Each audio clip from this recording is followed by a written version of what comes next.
너 인자야, 토판을 가져다가 그것을 내 앞에 놓고 한 성읍 곧 예루살렘을 그 위에 그리고 그 성읍을 에워싸되 그것을 향하여 사다리를 세우고 그것을 향하여 흙으로 언덕을 쌓고 그것을 향하여 진을 치고 그것을 향하여 공성퇴를 둘러세우고 또 철판을 가져다가 너와 성읍 사이에 두어 철벽을 삼고 성을 포위하는 것처럼 에워싸라.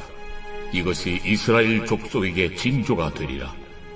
너는 또 왼쪽으로 누워 이스라엘 족속의 죄악을 짊어지되 네가 눕는 날수대로 그 죄악을 담당할지니라. 내가 그들의 범죄한 횟수대로 네게 날수를 정하였나니 곧 391일이나.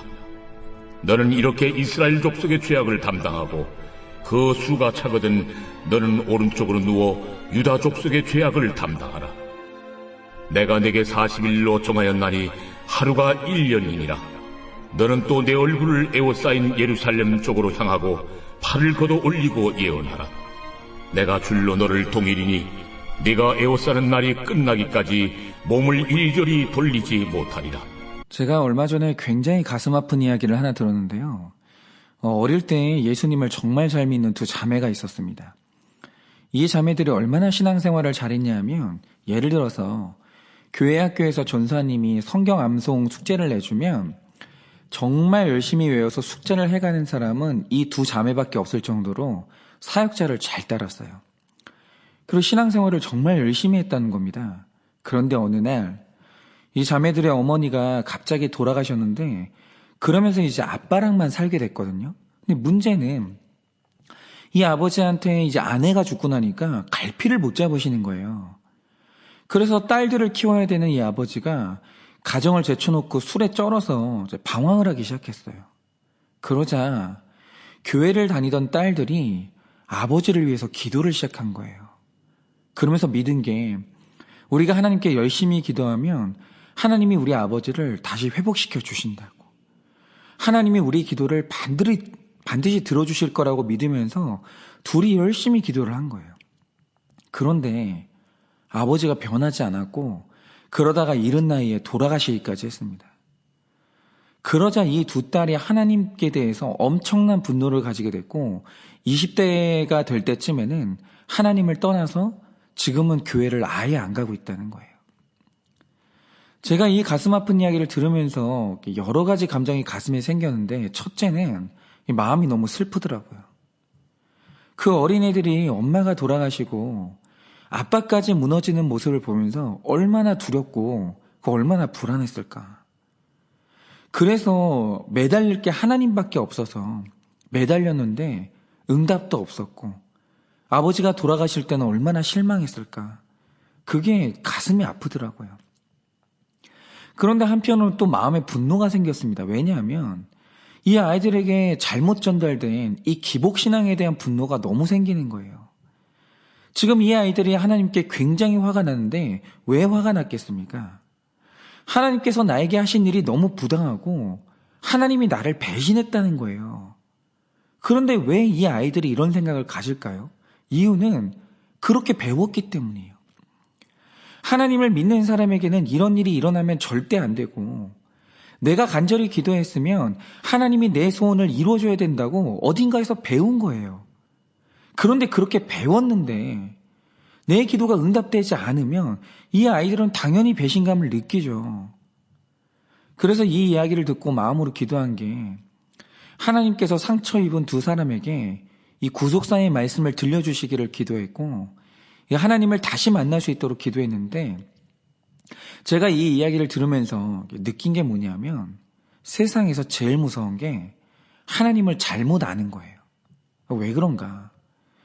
우리 안에 잘못된 지식이 자리 잡는 순간 우리에게서 하나님을 향한 잘못된 반응이 나오거든요. 예를 들어서 제가 어릴 때 겪은 기가 막힌 일이 있었는데, 제 기억에 그때가 저의 초등학교 때였어요. 그런데 그때면 제 아버지가 개척하신 지 얼마 안 됐을 때고, 그러면 저희 집 경제가 정말 어려울 때거든요. 그런데 그래서 그 당시는 저희 형제들이 꼭 있어야 되는 기본적인 것도 누리지 못하던 때거든요. 우리 집 식구들도. 그런데 그 어려운 때에도 저희 어머니가 꼭 하셨던 일이 하나 있어요. 그게 뭐냐면 늘 아침에 식구 수보다 더 많은 밥을 해놓는 거예요. 왜 그러냐? 그 당시만 해도 동네에 거지들이 있었기 때문에 하루에 한 번씩은 거지들이 집을 찾았어요. 그러면 제 어머니가 아무리 반찬이 없어도 양념장에 비벼서라도 밥을 주셨거든요. 그럼 보세요. 이게 제 어머니로서는 내 아들들에게 줄 것을 줄여서라도 베푼 진짜 힘든 은혜거든요. 그 은혜를 베푼 거예요. 그런데 그 은혜가 계속되니까 어느 날부터 이 밥을 얻어먹는 사람들 안에서 이 은혜가 권리가 되는 거예요. 그러면서 처음에 밥 먹으러 올 때는 고맙다는 말도 하고 미안해 하기도 했거든요. 그런데 이게 계속되니까 어느 날부터 당당하게 오기 시작하더니 어떨 때는 밥이 이거밖에 없냐, 또 어떨 때는 다른 반찬은 없냐 이러면서 불평을 시작하는 거예요. 그러다가 한 번은 저희 집에 정말 쌀이 똑 떨어져서 우리 먹을 것도 없었어요. 그래서 밥을 못했고 거지가 왔을 때 오늘은 드릴 밥이 없다고 죄송하다고 저희 어머니가 그러셨거든요. 그런데 솔직히 제 어머니가 미안할 건 없잖아요. 죄송할 것도 없거든요. 오히려 이렇게 없는 집에서 그동안 식사를 제공했으면 본인들이 미안해야죠. 그런데 어느 날 계속 그 밥을 얻어먹다가 한 끼 못 먹으니까 그 말을 들은 거지의 반응이 뭐였냐? 교회 것들이 이렇게 인심이 사납다고. 그동안 반찬 형편없는 거 참고 먹었는데 오늘은 아예 그 밥도 안 준다고 하면서 그렇게 화를 내고 가는 거예요. 여러분, 이 반응이 합당합니까? 지금 이게 누가 봐도 반응이 뒤집힌 거잖아요. 당연히 감사가 나와야 되고 미안해야 되는데 당당한 거예요. 화를 내는 거예요. 그런데 여러분, 이 뒤집힌 반응이 왜 나오죠? 누구든지 내 처지에 대한 인식이 잘못되고 잘못 배우면 이런 반응이 나오는 거예요. 그런데 제가 에스겔서의 이스라엘 백성들을 보면서 이 부당한 반응을 보였던 이 거지들이 생각이 나는 거예요. 왜 그러냐? 우리가 오늘 말씀을 풀기 위해서 잠시 이 시점에서 남유다가 어떤 상황인지를 알아야 되는데요. 우리가 열왕기서에서 봤듯이 이 남유다의 말년에 바벨론이 그 땅을 침공했고 황폐화시켰습니다. 그런데 이 과정에서 바벨론이 중요하게 여긴 일이 뭐냐면 남유다 땅은 버리되 남유다의 인재는 버리지 않는 거예요. 그래서 3차에 걸쳐서 쓸만한 사람들을 포로로 다 잡아갔는데 1차 때 사로잡혀간 사람이 다니엘과 세 친구들이고 2차 때 잡혀간 사람들이 바로 유다의 귀족들과 장인들 그리고 에스겔이었어요. 그러니까 이 에스겔이 사로잡혀 온 이때는 3차 포로가 있기 전이고 아직 예루살렘 성이 완전히 망하지 않은 시점이에요. 그래서 그때 그발강가에 끌려온 사람들은 하나님이 이쯤 하고 우리를 돌려보내주지 않을까 하는 작은 희망을 가지고 있었고 그게 마땅하다는 확신까지 가지고 있었어요. 그러면 우리가 한번 질문을 해봐야 되는 게 하나님이 우리를 망하게 하면 안 된다. 하나님은 당연히 우리를 구해줘야 된다는 이 권리의식 그리고 하나님을 향한 이 당당함은 어디서 나올까요? 이건 하나님이 유대인들과 맺었다고 주장하는 4가지 언약에서 이 태도가 나오는 건데요. 그 4가지 언약이 뭡니까? 첫째, 하나님이 노예였던 우리를 애굽에서 꺼내서 시내산으로 부른 다음에 나는 너희의 왕이 되고 너는 내 백성이라고 언약했다는 거예요. 그러면 왕이 자기 백성을 보호하는 게 당연한 게 아니냐는 거죠. 둘째, 하나님이 우리를 자기 땅 가나안으로 인도했는데 이 땅은 하나님 거라는 거예요. 그러면 하나님은 주인으로서 자기 땅을 지켜야 될 의무가 있다는 거죠. 셋째, 예루살렘 성전은 하나님이 거하시는 가장 거룩한 곳이라 여기를 이방인이 밟는다는 건 말이 안 된다는 거예요. 그래서 예루살렘 성전이 있는 한 더러운 이방인들은 이 땅을 밟을 수 없다. 이게 확실했어요. 마지막 넷째로 하나님께서 다윗 왕조가 끊어지지 않게 해주겠다고 약속했다는 거예요. 그러니 다윗 왕조가 있는 한 이 나라가 멸망하지 않는 게 당연한 거 아니냐? 이거죠. 이렇게 백성들이 이 언약을 들이밀면서 하나님 당신이 약속하지 않았냐고. 그러니 약속 지키라고 당당히 요구를 한 거예요. 그런데 보세요. 지금 잠시 어려움을 당하고 있지만 그래도 당연히 하나님은 우리를 회복시켜야 된다고 생각하는 이들에게 에스겔이 오늘 몸으로 전하는 메시지가 뭡니까? 먼저 긁어내기 쉬운 이 흙판에 너무 돌아가고 싶은 예루살렘 성전을 그리는 거예요. 그러면 사람들이 이 성전에 대해서 어떤 그림을 그릴지 볼 거 아닙니까? 그런데 이때 사람들이 기대했던 그림은 성전에 하나님의 영광이 다시 임하는 그림이나 성전 앞에서 이방인들이 무릎 꿇는 그 그림을 기대했던 거예요. 그런데 오늘 에스겔이 그린 성전에 대한 예언의 그림이 뭡니까? 적들이 예루살렘 성전을 에워싸더니 공성태로 성전을 무너뜨리는 그림을 그리는 거예요. 그리고 결정적으로 하는 일이 뭐냐? 철판으로 이 그림과 에스겔 사이를 막아버렸는데 이게 뭘 의미하냐면 누구도 이제 이 공격을 막을 수 없고 이제 예루살렘 성전을 누구도 구할 수 없다는 예언의 그림을 그린 거예요. 그러자 이 그림을 봤던 이스라엘 백성들이 하나님이 우리와 한 약속을 깼다고 배신감을 느끼면서 하나님을 향해 엄청난 분노를 터뜨린 거예요. 그런데 우리가 여기서 해야 될 질문이 이거죠. 정말 약속을 하나님이 깼냐는 거죠.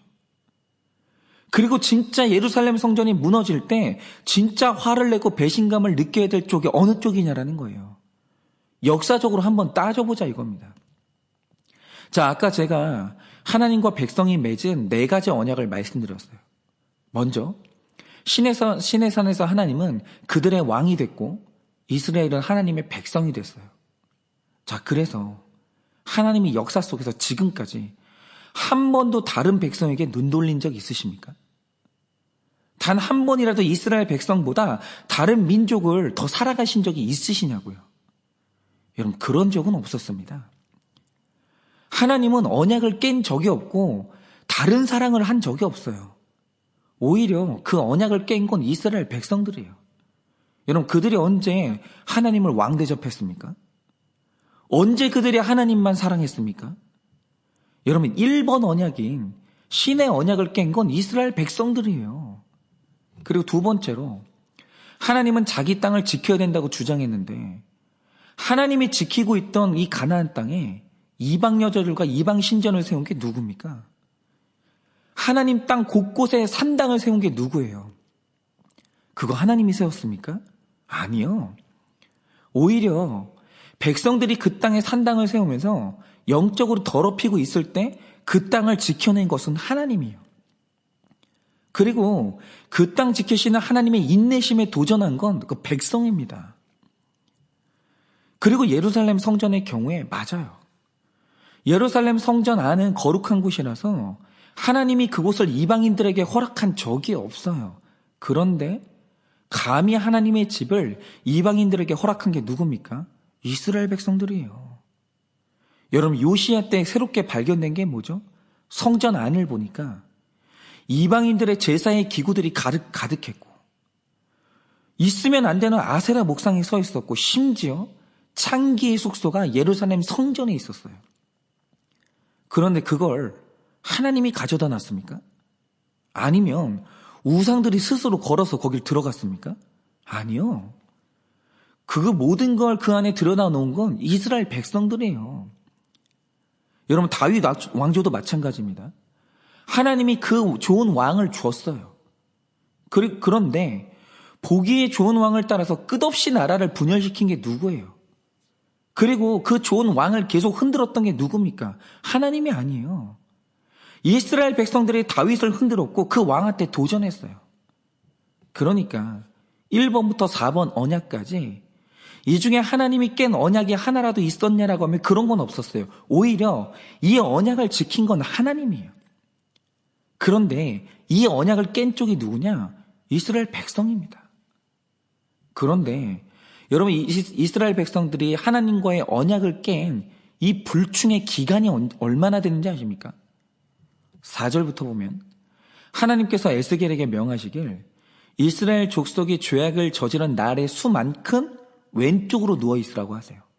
그런데 이스라엘 백성들이 저지른 죄의 날 수가 얼마입니까? 무려 390년이에요. 그러면 390년이 어떤 기간인지 아십니까?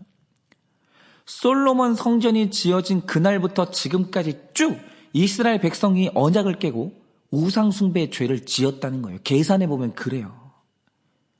그러니까 이들이 가나안 땅에서 안정을 찾은 그 날부터 물 마시듯이 죄를 지었다라는 거예요. 성전을 지어줬더니 하나님을 예배하는 게 아니라 그 날부터 쭉 우상 숭배를 한 거예요. 여러분, 우리가 이 역사를 이제 다 알아요. 그런데 이스라엘 백성들이 한 짓을 아는 우리는 하나님께 화를 내는 이스라엘 백성들이 기가 막히는 거예요. 뻔뻔해도 분수가 있지. 회개하고 싹싹 빌어도 모자랄 판에 오히려 하나님을 혼내면서 분노를 하는 거예요. 아니, 지들은 390년 동안 하나님을 배신해놓고 고작 40년 자숙하라니까 하나님이 배신했다고 난리를 치는 거예요. 그런데 객관적으로 이스라엘의 죄가 보이는 우리는 이들이 하는 짓이 얼마나 부당한지 그게 보이는 거죠. 그런데 당사자인 이들은 왜 이 뒤집어진 반응을 할까요? 싹싹 빌어도 모자랄 판에 왜 억울하다고 외치고 있을까요? 이유는 뭐냐면 자기는 자기 죄가 안 보이는 거예요. 자기 죄가 심각한지 자기는 안 보이는 거죠. 내 죄의 무서움과 지옥 가야 되는 내 처지를 아는 사람은 절대로 이렇게 반응하지 않아요. 390년의 내 죄를 고작 40년의 형벌로 끝내시는 하나님이 옳다 하면서 감사할 줄 아는 게 죄인의 정상적인 반응이에요. 그런데 무려 390년이나 되는 자기 죄를 못 보니까 고작 40년의 형벌 기간이 너무 가혹해 보이면서 하나님을 악한 하나님, 배신하는 하나님으로 말하면서 분노하는 겁니다. 그런데 390년의 내 죄가 보이면 죄보다 작은 고난 앞에 감사하게 되고 그 고난을 회개의 기회로 삼는 거예요. 제가 얼마 전에 너무 반가운 만남을 가졌는데요. 그분과 대화를 하면서 무릎을 쳤던 게 있어요. 얼마 전까지 이분 안에 굉장히 심각한 마음의 병이 있었습니다. 그런데 이 병이 점점 깊어졌던 이유가 뭐냐면 자기 인생에 대한 억울함이 있었다는 거예요. 그리고 이런 인생을 주신, 이런 고난을 주신 하나님을 향한 분노가 있었다는 거죠. 왜 나한테 이런 고난이 왔는지, 내가 왜 이런 배우자를 만나 고생을 해야 되는지 그게 너무 억울하고 이 억울함과 하나님을 향한 원망이 깊어지니까 마음에 병이 오더라는 거예요. 그런데 어느 날 구속사의 말씀이 들리면서 내 죄가 390년치만큼의 죄라는 걸 깨닫게 된 거예요. 그런데 내 죄의 무거움과 무서움을 보게 되니까 내가 당한 40년의 고난이 너무 작아 보이더라는 거예요. 그리고 이 정도밖에 나를 때리지 않는 하나님이 너무 은혜롭다는 게 깨달아진 거예요. 그런데 무서운 내 죄를 보고 그런 나를 버리지 않으신 하나님의 은혜를 깨달으니까 갑자기 마음의 병이 사라지더라는 거예요. 억울함이 없어지니까 내 마음의 병이 없어지더라는 거죠. 그래서 이날부터는 이제 위로하는 말씀이 안 들리더라는 거예요. 내가 위로받아야 될 죄인이 아닌 거죠. 그 다음부터는 내 죄를 알려주는 그 말씀이 꿀송이처럼 달게 느껴지고 그 말씀이 은혜가 된다고, 이 말씀이 나를 살리는 은혜라는 게 깨달아졌다라는 거예요. 여러분은 어떠십니까? 여러분은 390년만큼 지은 내 죄가 보이십니까? 아니면 40년간 주신 하나님의 고난만 보입니까?